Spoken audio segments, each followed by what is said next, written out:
Okay, today's video we're going to make a chef's knife for a friend of ours. It's for his birthday in 7 days, so I really got to get this done. And I'm using an old masonry chisel for this because it's got good steel in it, and that's all I kind of had right now at hand. And before we get into that, there's a bit of things I want to show you first. I made up these tools and basically it's working really great, especially with the hardy hole. This is just a bit of box section, and what I've done is I've done two things. One is I put a plate on there just to make it a little bit more sturdy as well, wear resistant as well, and I put a bead on there as well just to kind of give it more life. And I put on a guide track, and the reason being is, especially on this one, what happens is if you're only using rebar, this can actually travel left and right and mess up your fullering really badly. But having this guide track on there now, it can't go anywhere and it's really solid. You can get around it by using a wide, thin bar as your spring, but even at that, it may actually travel left and right. Having this guide track on there, sorting that out, big time. So I have a bit of a cold at the moment. So now the other thing is, what I want to talk about is, just in order to make your production of chef's knife way faster with an integral bolster, that's what we're actually planning to do with the chef's knife. The easiest way to do it that I found is by fullering downwards with this tool and making sure that you're going to fuller. This is really important as well. Fuller both sides equally. So count the amount of wax you give, maybe 5 or 10, and then do the same on the other side, so it's centered inside here. And then all I did, and this is a little bit of a cheat, use the angle grinder to cut down like that, use the power hammer to draw that out, and then use the abrasive disc to get everything smooth. And now I have a bolster, and you could do that on the other side as well. But what we are going to do is we're going to fuller this at an angle. I'm going to just explain everything now, then I don't have to, then it's more obvious for the video. I'm going to get at it at an angle like that, and that has two reasons. One is it makes the gripping way better when it's actually at an angle. It'll just be a nice smooth round bolster on this end. And the second reason is because I want the material actually to travel in this direction like that, so that the actual end of the knife blade is more back here, and that's very difficult to achieve, but using it like that should actually get us there. And I may just grind off any kind of excess here because I don't want too much traveling in this direction. So that's the plan. So that's it. Let's get started on that. Fire up the forge, make a chef's knife.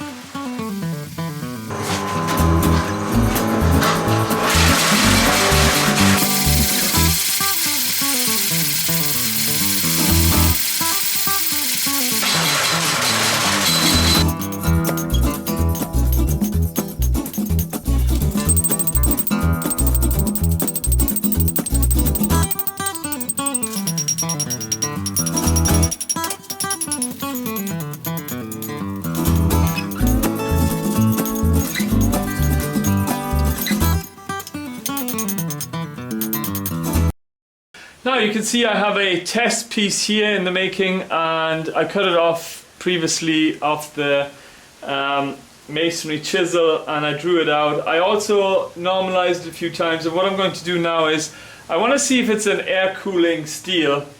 So I'm going to file test it now in a minute. If that doesn't work, then I'm going to oil quench it, and then if that doesn't work, water quench it, and just to get a kind of an idea what kind of steel we have. Now let's see if it's air hardening. No. So that's good.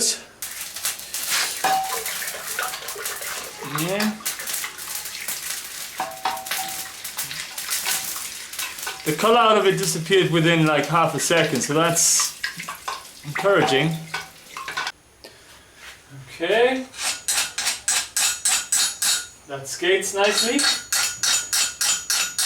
Yeah. wearing my glasses, so that's weird.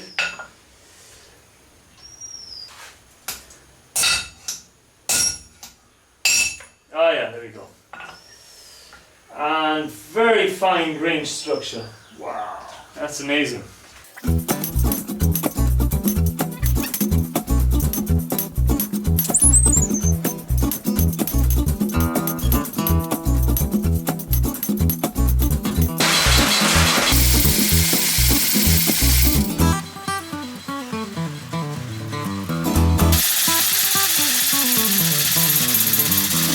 Alright, so this is where we're at. Obviously it doesn't look like a chef's knife. In itself, it's a pretty good knife. We could actually now grind it out and make something out of it. But I really want to make a chef's knife for our friend, and so what I'm going to have to still do is drop down the spine downwards, you know, bring it down to this point.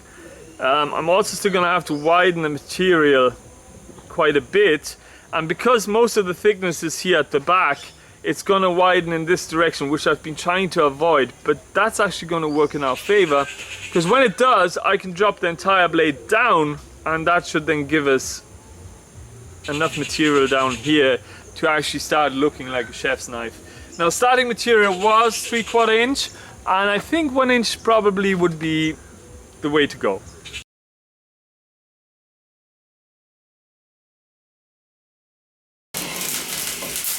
Okay, so what we're going to do here is now try to thin out this area here.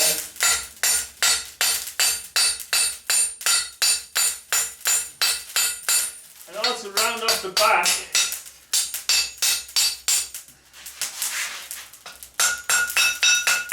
As we're going to draw that out, that should become the thickest point. We need that to actually spread out a little bit. We're going to borrow some of this material here in the middle to lengthen it.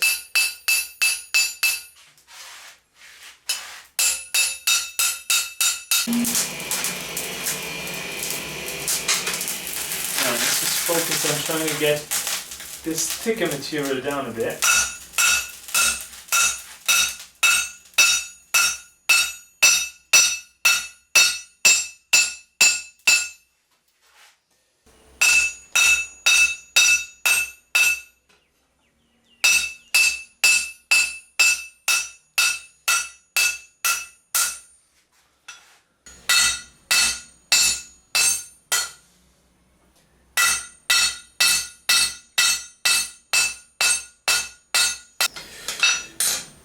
Okay.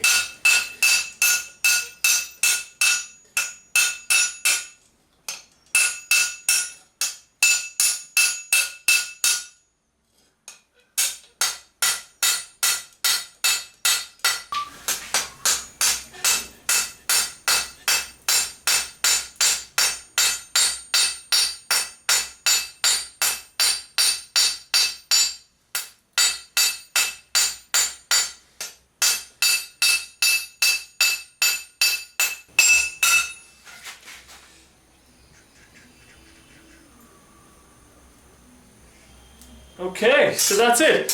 A little bit twisted here at the tip, so I'm just going to fix that off camera. Then I'm going to normalize it 3 times, and then we go straight for the quench. There's no need for you to watch me normalize it. It's basically just heating up to cherry red 3 times, letting it cool in the air to kind of de-stress all the hammering that we've done. And then we can go for the quench. Oh man, this is looking really good. I really hope it's going to work out. Not magnetic, but I have to tilt this as well. And of course, I did this the wrong way around. Got my hand burned a little bit, but at least I've got the entire edge now to merge, and that's the main part that I need to worry about. Just gonna leave that in there until that red disappears a little bit, because I don't want to over temper the edge.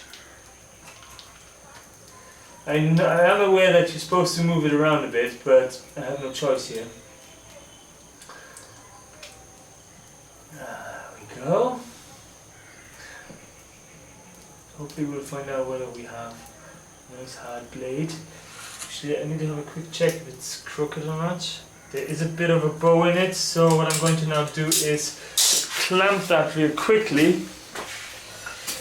So I got the knife there in a clamp, and I've made sure that I didn't over tighten it, but it's just like a 0.5 millimeter towards the side that it wasn't bowing to, and that should help kind of get it into the right direction, in theory anyway. Okay, and I'll just let it go a little bit just to see, is that still bowed or not? It looks much better now. Can you hear that? Oh my god, that is proper hard. Now we gotta really temper this quickly because we have got about an hour before, you know, we may get stress cracks because it's now under a lot of tension, internal tension, because we've hardened it and now we've got to temper it. So what I'm going to do is I'm going to create a little tempering oven. Let me just get that all set up and get started before I show you, because I need to be quick now. Okay, so this is what I have going on here. The knife is actually on the edge there. Ah, there you go, you can really see it. And what I'm doing now is I'm using that edge to give me enough heat to run down along the spine by laying it just ever so slightly next to it. And that's the best I can do without a torch. I've just created my own torch in a way. With that stream of hot flame, I can actually, you know, do the spine of this knife and let the temper colors run all the way to the edge. And I'm aiming for a bronze color. And once I've got bronze, I cool it down, and then I repeat this as many times necessary until I've done this for about 50 minutes or so. Because I've read that actually, even if you only do this once and maybe for 5 or 10 minutes only, there is a chance that your knife, especially because it's thin, can actually crack, you know, even in like 5 or 10 years time. And that's not what we want. We want this to be tough and not brittle. We want that kind of internal tension that it has to get out of there by tempering it down to a nice bronze color. Okay, so I did 3 temper cycles of bronze running all the way up here, and the last one I did a purple on the 4th one. Reason being is because when I sat that in the oil like that, and I've seen a lot of professional knife makers do it like this, so I think there may not even be a problem. But between the hardened and softened steel, I may have created a quench line, but that's why I put a bit of purple in here at a higher temperature just to soften this up a bit more. But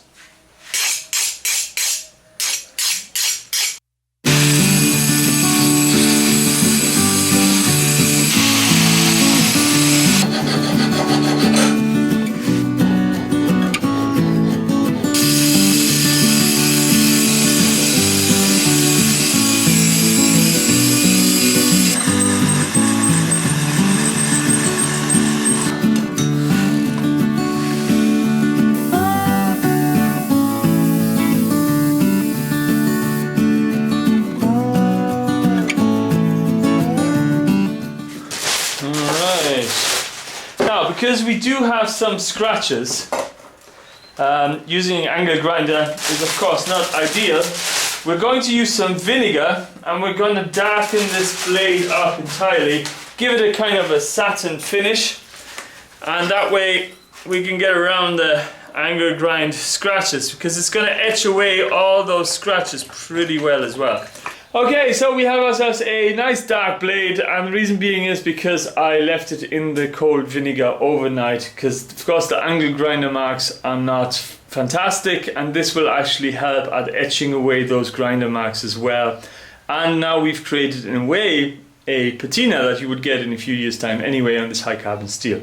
Now I've exchanged the vinegar with water, and I'm just adding some baking soda in there. Mix that up nicely. I'm going to put our knife in there. I have some charcoal powder here, and I can actually just rub that onto some very fine soft powder made from coconut shells. and you can really, use it to actually rub off that dark gunk, as you can see it's coming off nicely there.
So Jane, what do you think? Yeah? It's brilliant. It's fantastic. Honestly? Yeah. I really think I it's want to amazing. see it cut something. Yeah, me too, but it's right now it's cutting my 4 fingers. So there we go. That's basically what it turned out. Really, I don't know, elegant somehow. I'm very, very pleased with the shape. And that's it from the other side as well. She's gonna love it, eh? Yeah, she Huh? is. What a present. Yeah. Ah, sure, why not, So yeah, the only little minor detail is, because this is all about learning as well, it's the second knife I've ever made, and again I managed to make the end bit here too thin, and that caused this to lift a little bit here, but I filled it up with epoxy, so it should be okay. Alright, let's get out of here. That's basically it. If you wait, I'll go with you. We'll cycle out together. 1 second, let me just put that away. And it's time to say goodbye. I hope you enjoyed the video, hope you learned something, and yeah, thanks for watching. Might see you in the next one as well.